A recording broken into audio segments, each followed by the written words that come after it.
नमस्कार, आप देख रहे हैं देश का पहला समझाने वाला बुलेटिन। खबर तो समझिए और मैं हूं आपके साथ शिप्रा झा। अगले आधे घंटे में हम आपको वो सभी खबरें बताएंगे जिससे आपका सरोकार है और उन खबरों के मायने भी आपको समझाएंगे। और शुरुआत कर लेते हैं सबसे पहले बात राजस्थान के चुनावी समर में मोर्चा संभालते हुए प्रधानमंत्री नरेंद्र मोदी ने एक बार फिर से नाम लिए बगैर नीतीश कुमार पर जोरदार हमला बोला है। जीतन राम मांझी के बहाने दलितों का अपमान करने के साथ ही महिलाओं पर विधानसभा में नीतीश कुमार की टिप्पणी को लेकर पीएम मोदी ने विरोधी INDIA गठबंधन पर निशाना साधा और नीतीश कुमार के बयान की निंदा नहीं करने को लेकर कांग्रेस पार्टी पर भी निशाना साधा है। पहले आप ये रिपोर्ट देख लीजिए, फिर खबर तो समझिए। गठबंधन के नेताओं ने कैसी कैसी आपत्तिजनक टिप्पणियां हमारी माताओं बहनों के लिए की। रण राजस्थान के चुनाव का, दंगाइयों का काम तमाम और निशाना सीधे पटना में बैठे मुख्यमंत्री नीतीश कुमार पर। प्रधानमंत्री नरेंद्र मोदी ने सोमवार को अपने सधे हुए अंदाज बगैर नाम लिए नीतीश कुमार पर जोरदार हमला बोला। राजस्थान के पाली में विशाल जनसभा को संबोधित करते हुए वहां कांग्रेस की मौजूदा पार्टी पर तो प्रहार किया ही, पर निशाने पर रहे बिहार के मुख्यमंत्री नीतीश कुमार। जीतन राम मांझी के बहाने दलितों को अपमान करने का क्या आरोप पीएम मोदी लगा रहे हैं, पहले वो सुनिए। कुछ दिन पहले ही बिहार में गठबंधन गठबंधन के एक नेता, वो वहां के मुख्यमंत्री हैं, उन्होंने दलित समाज के एक पूर्व मुख्यमंत्री के लिए ऐसी अभद्र भाषा बोली, कोई सामान्य नागरिक भी बातचीत में भी ऐसा नहीं बोल सकता। वो विधानसभा के फ्लोर पर बोल रहे थे। ये है गठबंधन गठबंधन। क्यों गालियां दी? क्योंकि वो पूर्व मुख्यमंत्री अति पिछड़े दलित परिवार से आते हैं, इसलिए उनकी बेइज्जती करने में उनको आनंद आता है। उन्होंने तो पाप किया, लेकिन कांग्रेस के एक भी नेता उसके मुंह से ये गलत हुआ है, ऐसा नहीं होना चाहिए, ये बताने का भी विवेक नहीं है। नीतीश कुमार पर दलितों के साथ ही महिलाओं से अभद्रता का आरोप फिर से दोहराते हुए प्रधानमंत्री मोदी कहते हैं कि नारी शक्ति का अपमान बर्दाश्त के काबिल नहीं।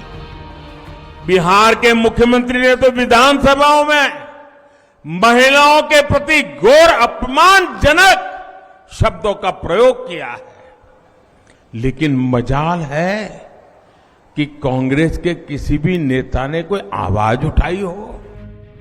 जाहिर तौर पर प्रधानमंत्री के नीतीश कुमार पर किए प्रहार के बाद सियासत तेज होना ही था। महागठबंधन के नेताओं ने एक सुर में नीतीश कुमार का बचाव करते हुए पलटवार पीएम मोदी पर किया है। सुनिए। प्रधानमंत्री जी से और भारतीय जनता पार्टी के लोगों से हमारे कुछ सवाल हैं कि भाजपा के विधायक हरिभूषण ठाकुर बचौल ने जीतन राम मांझी जी का नाम बदलकर जीतन राक्षस मांझी रख देने की बात की थी। भाजपा के ही एक नेता ने जीतन राम मांझी जी की जीभ काटने तक की बात कर दी थी। तो ये कैसा सम्मान है दलितों का?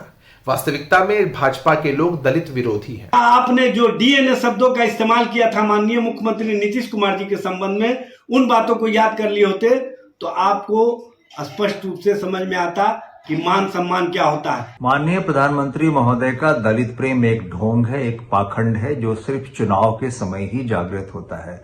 वरना जब दलित की बेटियों पर अत्याचार होता है, दलित की बेटियों पर उत्तर प्रदेश में बलात्कार होता है, तो बलात्कारियों के साथ खड़े होते हैं। ये और बात है कि मुख्यमंत्री नीतीश कुमार अपने बयानों को लेकर सदन के अंदर से लेकर बाहर तक माफी मांग चुके हैं, पर चुनावी मौसम में ऐसे बयानों को लेकर पीएम विरोधियों को साध रहे हैं। निशाना सीधे विपक्षी गठबंधन की अगुवा बनी पार्टी कांग्रेस पर लगा रहे हैं। वैसे 5 राज्यों के विधानसभा चुनाव के बाद बारी लोकसभा चुनाव की आने वाली है। ऐसे में नेताओं के बयान समय के साथ ही बयानों की टाइमिंग को लेकर भी निशाना साधने की कोशिश की जा रही है। Bureau report, news 18। और अब आप पीएम मोदी का नीतीश कुमार पर लगातार अटैक समझिए।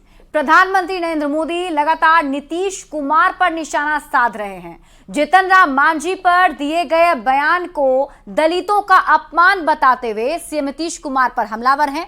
महिलाओं पर दिए गए अभद्र बयान को भी नीतीश कुमार के उस बयान को प्रधानमंत्री नरेंद्र मोदी याद दिलाते रहते हैं। नीतीश कुमार अपने बयानों पर माफी मांग चुके हैं, लेकिन पीएम मोदी कहीं भी मौका मिलने पर नीतीश कुमार पर तंज कसना नहीं छोड़ते हैं। दरअसल नीतीश कुमार विपक्षी INDIA गठबंधन के बड़े नेता हैं।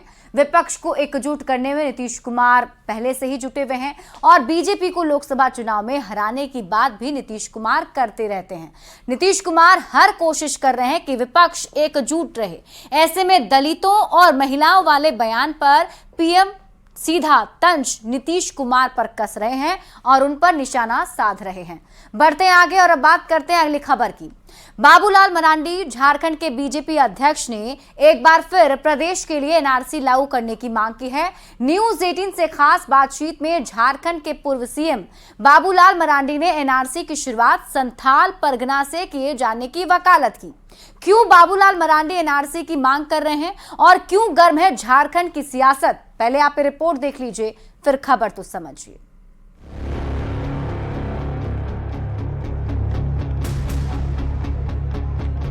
झारखंड के पहले मुख्यमंत्री और मौजूदा प्रदेश बीजेपी के अध्यक्ष बाबूलाल मरांडी के बयान पर सियासत गर्मा गई है। इस बार बाबूलाल ने अपनी पुरानी मांग NRC को झारखंड में लागू किए जाने की बात तो की है, संथाल परगना से NRC लागू करने की मांग भी कर रहे हैं। बाबूलाल कहते हैं झारखंड के कई जिलों का डेमोग्राफी चेंज हो रहा है, आदिवासियों का अस्तित्व खतरे में है, बांग्लादेशी घुसपैठिए बड़ी संख्या में संथाल परगना के इलाकों में घुस चुके हैं। ऐसे में नेशनल सिटीजन रजिस्टर तत्काल रूप से लागू करने की जरूरत है। प्रदेश में बीजेपी की सरकार बनते ही इसे अमल में लाया जाएगा, ऐसा बाबूलाल कहते हैं।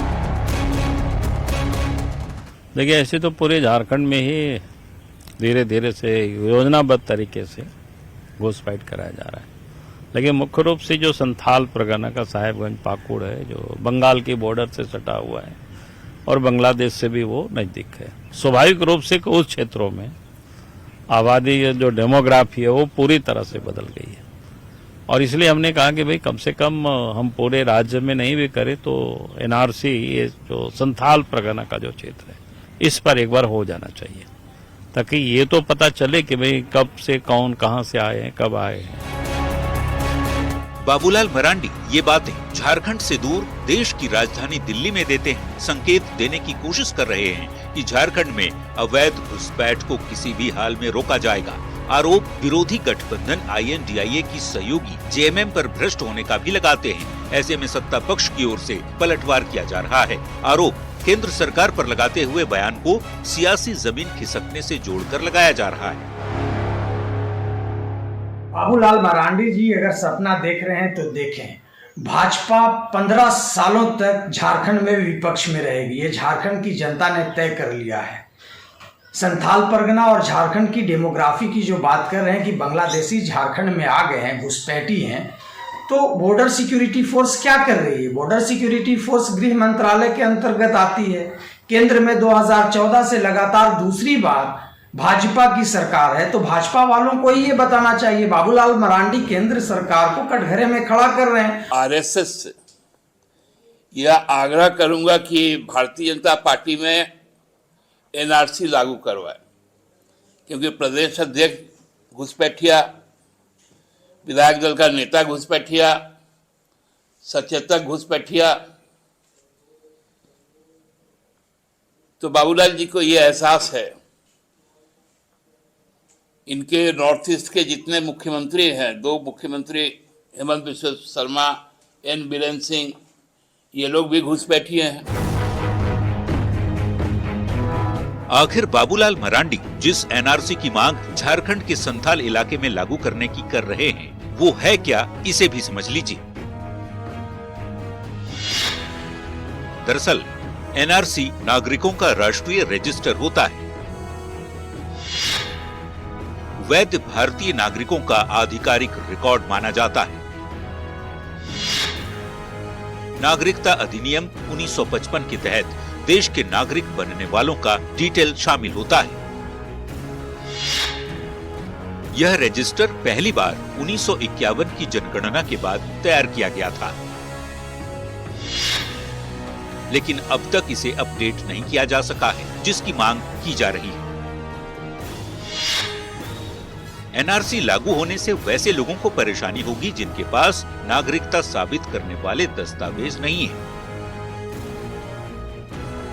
इन्हीं वजहों से बाबूलाल मरांडी संथाल में एनआरसी की मांग कर रहे हैं। लोगों के अवैध घुसपैठ का आरोप लगाते हुए मरांडी न सिर्फ प्रदेश की हेमंत सोरेन की सरकार पर हमलावर हैं, बल्कि इसे काफी अहम भी बता रहे हैं। वैसे नागरिकों से जुड़ा यह मामला सीधे केंद्र और राज्य सरकारों से जुड़ा होता है, जो सरकारें अपने हिसाब से तय करती हैं।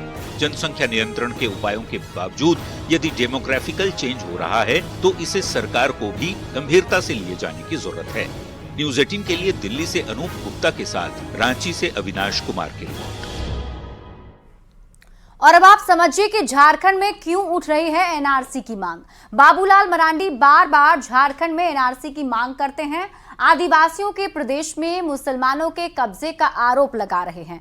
संथाल इलाके में जनसंख्या में बदलाव का दावा भी किया जा रहा है। प्रदेश की हेमंत सरकार को घुसपैठ का जिम्मेदार बाबूलाल मरांडी मानते हैं। संथाल परगना का इलाका पड़ोसी राज्य पश्चिम बंगाल से मिलता है और झारखंड की सीमा में बांग्लादेशियों की घुसपैठ का आरोप बाबूलाल मरांडी लगाते हैं। लगातार कई साल से घुसपैठ को लेकर सरकार से सवाल भी बाबूलाल मरांडी पूछ रहे हैं। घुसपैठ में कमी एनआरसी से ही संभव है, बाबूलाल मरांडी का यह दावा है, और एनआरसी देश के नागरिक होने का प्रमाण देता है। बीजेपी के प्रदेश अध्यक्ष ने दांव मुसलमान को बाहर करने के लिए यह चला है। झारखंड में अगले साल ही विधानसभा का चुनाव होना है, ऐसे में एनआरसी पर सियासत तेज हो चुकी है। बढ़ते हैं आगे और अब बात करते हैं अगली खबर की। बिहार में पिछले कुछ दिनों से लगातार हो रही संदिग्ध मौत ने कई सवाल खड़े कर दिए हैं। हालांकि प्रशासन जहरीली शराब से मौत की बातों को सिरे से खारिज करता है। मौत बीमारी से होने की बात प्रशासन की ओर से की जा रही है, जबकि विपक्ष पार्टी बीजेपी आरोप लगा रही है कि संदिग्ध मौत जहरीली शराब से ही हुई है। पहले आप ये रिपोर्ट देख लीजिए, फिर खबर तो समझिए।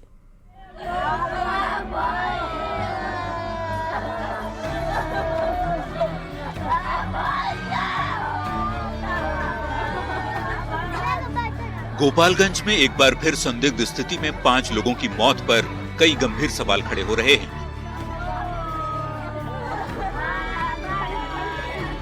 5 मृतकों की उम्र 25 से 65 साल के बीच है, जबकि सभी की मौत 48 घंटे के भीतर हो गई। घटना के बाद से परिवार में कोहराम मचा है। घटना बैकुंठपुर थाना क्षेत्र के अलग अलग गांव की है। 2 लोग अब भी बीमार बताए जाते हैं, जिनका इलाज चल रहा है। गोपालगंज के डीएम के मुताबिक ये सभी किसी न किसी बीमारी से ग्रसित थे और उनकी मौत हो गई। किसी की भी शराब से मृत्यु नहीं हुई है और जो एक झबरू राम है उनको हार्ट अटैक से मृत्यु हुई है। तो न कहीं भी शराब का ये हुआ है, यह एक अफवाह मात्र है। लेकिन बीजेपी मौत की वजह जहरीली शराब बता रही है। पार्टी के नेता पूरे मामले की जांच की मांग कर रहे हैं और बिहार में शराबबंदी पर सवाल खड़े कर रहे हैं, तो सत्ताधारी जेडीयू के नेता बीजेपी पर सरकार को बदनाम करने का आरोप लगा रहे हैं। आए दिन खबर आ रही है कि बैकुंठपुर के जो दियारा क्षेत्र है वहां शराब का सबसे अधिक निर्माण हो रहा है। जहरीली शराब बनाई जा रही है। लगातार वहां भट्टियों को प्रशासन जाकर के दिखावा के लिए ध्वस्त करता है और एक भी व्यक्ति पकड़ा नहीं जाता है। नीतीश कुमार जी, ये सीधा आप पर आरोप है कि बिहार की जनता को जहरीली शराब आप पिला रहे हैं। किस आधार पर भारतीय जनता पार्टी के लोगों ने आरोप लगाया कि 5 लोगों की जहरीली शराब से मृत्यु हुई है? मैं तो मांग करता हूं एसपी और डीएम गोपालगंज से कि ऐसे नेताओं के खिलाफ जो लोग साजिश कर रहे हैं सरकार को बदनाम करने के लिए, उनके खिलाफ एक कठोर कानूनी कार्रवाई होनी चाहिए। 2 दिन पहले 18 नवंबर को सीतामढ़ी के बाजपट्टी में इसी तरह संदिग्ध स्थिति में 5 लोगों की मौत हो गई थी। परिजनों ने चुलाई शराब पीने के बाद तबीयत बिगड़ने की बात कही थी और इलाज के दौरान मौत हो गई थी। इस घटना को एसपी ने गंभीरता से लिया था और 3 पुलिस वालों को सस्पेंड कर दिया था, जिसमें एक सब इंस्पेक्टर अरुण कुमार गुप्ता और 2 कांस्टेबल शामिल थे। इतना ही नहीं, सीतामढ़ी में 18 नवंबर की घटना से ठीक 2 दिन पहले बेगूसराय में भी संदिग्ध स्थिति में एक व्यक्ति की मौत हो गई थी, जिसे लेकर ग्रामीणों ने आरोप लगाया था कि इलाके में खुलकर शराब की बिक्री हो रही है, पुलिस का कोई नियंत्रण नहीं है। अब गोपालगंज में संदिग्ध स्थिति में 5 लोग की मौत को लेकर इन्हीं वजहों से सवाल खड़े हो रहे हैं। सवाल ये कि बिहार में संदिग्ध स्थिति में लोगों की मौत की वजह क्या है? एक हफ्ते के भीतर आखिर 11 लोग की मौत कैसे हो सकती है? सीतामढ़ी में पुलिस कर्मियों पर गाज गिरी, बाकियों का क्या होगा? Bureau report, news 18। तो लगातार हो रही संदिग्ध मौत के मायने को अब आप समझिए। बिहार में शराबबंदी 2016 से ही लागू है। सरकार लगातार शराब के कारोबार पर नजर रखी हुई है, बावजूद इसके संदिग्ध मौतें हो रही हैं। सीतामढ़ी के बाद अब गोपालगंज में 5 लोगों की मौत हुई है और प्रशासन बीमारी से मौत की बात कह रहा है। पोस्टमार्टम रिपोर्ट में शराब से मौत की पुष्टि भी नहीं हुई है। अब प्रशासन के दावे पर बीजेपी सवाल खड़े कर रही है। जहरीली शराब से मौत का आरोप लगाया जा रहा है। सत्ताधारी जेडीयू इसे बीजेपी की साजिश बता रहा है। संदिग्ध मौत पर बिहार में सियासत बेहिसाब जारी है, यानी अब इस पूरे मौत के मामले पर सियासी वार पलटवार भी बिहार में शुरू हो चुका है। बढ़ते हैं आगे और अब बात करते हैं अगली खबर की। लखीसराय से आपको खबर बता दें, जहां बड़ी वारदात को अंजाम दिया गया है। अपराधियों ने एक ही परिवार के 6 लोगों को गोली मार दी। गोली लगने से 2 भाई की मौत हो गई, वहीं 4 लोगों की हालत गंभीर बताई जा रही है, जिन्हें बेहतर इलाज के लिए पटना रेफर किया गया है। घटना कबैया थाना क्षेत्र के पंजाबी मोहल्ले की है। वारदात का आरोप पड़ोस के ही आशीष कुमार पर लगाया गया है। आशीष कुमार ने प्रेम प्रसंग में इस घटना को अंजाम दिया है। पुलिस ने छापेमारी में 2 लोगों को हिरासत में भी ले लिया, साथ ही हत्या में इस्तेमाल हथियार भी बरामद किया है। एसपी का कहना है कि प्रेम प्रसंग में हत्या की वारदात को अंजाम दिया गया। ये उठा के लियो हमें अभी दुर्गा मंदिर में पूजे कर रह लियो है। आता सुन लियो कि गोली मार दिल के पंजाबी महलवा में दौड़ल जा रही है, तो हमर बेटा सब रिक्शा पर लौदा ले आ रहा। हम तो रहे से बुड़ गए घर में यार, परिवार हो केकरा मारल को केकरा नहीं मारल को कुछ खबर नहीं हो। जानकारी मिली कि कोई आशीष चौधरी है, पंजाबी मोहल्ले के रहने वाले हैं। इसी मोहल्ले में सचिन है, उनकी बच्ची दुर्गा झा है, उससे उसका कुछ पहले से चल रहा था लगभग केस का मामला। उसी क्रम में घटना घटी, तो उसमें कुछ 6 लोगों को गोली मारी गई है, जिसमें 2 की घटना मृत्यु होने की बात आ रही है, राजस्थान झा और चंदन झा। और जो लड़की थी दुर्गा झा वो इलाज के लिए पटना गई है, और उनके साथ और 2 जो इंजर्ड है वो पटना इलाज किए गए हैं, इलाज चल रहा है। और फिलहाल इस बुलेटिन में अभी के लिए बस इतना ही। आगे देख लेते हैं हेडलाइन।